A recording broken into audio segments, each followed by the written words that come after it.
In today's video, we are going to be talking about finding the common in rare. So what do I mean by finding the common in rare? Well, for one, it would be really great to start recognizing that actually rare diseases are not that rare at all.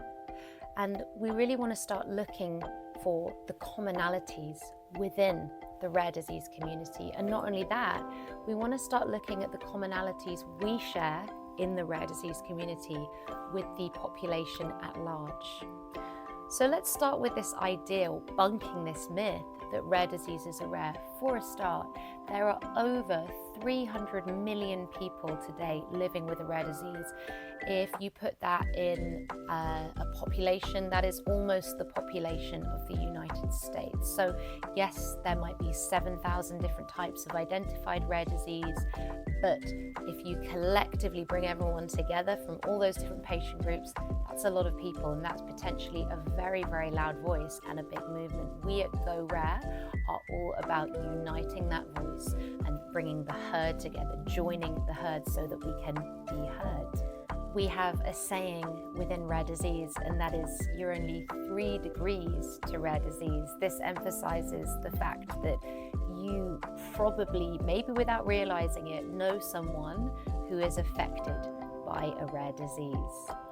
So within rare diseases, you may have, as I say, about 7,000 known diagnosed rare diseases, but it's important to note that many of these are not so different in how they present. Of course, there will always be differences in presentation, the same way no two individuals, whether they are in the rare disease community or not in the rare disease community, they'll never present the same. Our struggles and our goals are the same. And not only that, our struggles and our goals are shared with the outside world, the wider community as well. Take, for example, the struggle of healthcare, getting access to it, and making sure that innovations are always happening. What benefits the rare disease community also stands to hugely benefit the population at large. So innovations in research will lead to innovations in research for things like diabetes, different types of cancer. And on that note, something we at Go Rare really want to emphasize, as I said at the beginning, is that we want to stop thinking of rare as rare. So much in the same way that if you hear the word cancer, regardless of what type of cancer it is, it immediately stirs recognition and an emotional response in you. You yourself may have gone through a cancer treatment. You may know someone who has either gone through one or is currently going through one, and we don't really need to know which of the 100 different types of cancer, some of them classified as rare diseases, we don't really need to know which one the cancer is. We just understand that it is cancer. We want rare disease to be understood in the same way. We don't want someone to ask, what's this subtype, what's this kind of strange name of a condition? Oh, that's weird and wonderful, that's sad. We're not about that at Go Rare. We're about empowerment.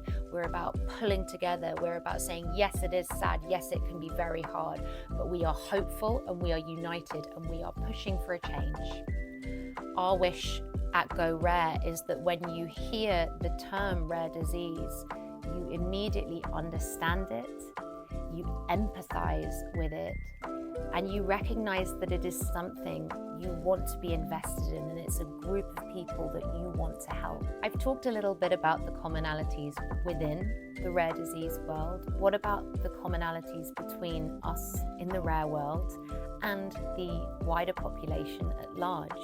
And not only that, looking at these commonalities, how can the general population gain benefit from being invested and better understanding the rare disease community? So something we all want access to is better healthcare, the treatment and the research into the treatment of rare diseases, the understanding of how much it is important that the patient, the individual, is treated rather than just their symptoms. That learning can expand into anybody's treatment plan. We are in a time of great innovation when it comes to medical research, especially with the advent of something like gene therapy. This is not only going to be life-changing and life-saving for so many people affected by rare disease, but it will also be incredibly life-changing for people with more common conditions such as diabetes and different types of cancer. We are living in the time of the impossible becoming possible. The rare disease community is also one of the most fiercely united communities there is. Given that some of our patient groups number in just the tens, means that we don't have time to focus on our differences or labels or anything else that might seem to divide us. That just isn't important when you're trying to find a life-saving cure and advocate for yourself, for your child, or for anyone dear to you affected by a rare disease. In a world where division is so stoked by social media, by any number of other things that seek to push us into different groups and place labels on us, in rare disease, we don't worry about that stuff. So in rare disease, no matter how you vote, how you pray, what you do as a job, how you work, how you play, we are united because we know that our common goal is far more important than anything that might set us apart. Imagine if the whole world could live like that. And this is really essential for the well-being of our community. And I don't mean the medical well-being, I mean the emotional and mental well-being. This is a very, very tough journey, from diagnostic odysseys to delays in treatment to incorrect treatment. It's a very, very challenging to go through, and at the moment we don't get enough support. So it is essential that we unite in order to garner support from within, in the hopes that we will reach out to our allies, maybe you who's watching this video, to join us and join our herd. One of our biggest goals with Go Rare is to have rare disease become a dinner table conversation.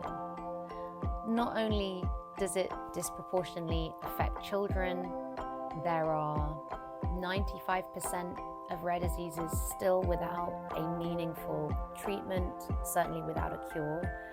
But it has just been going on so long in this way.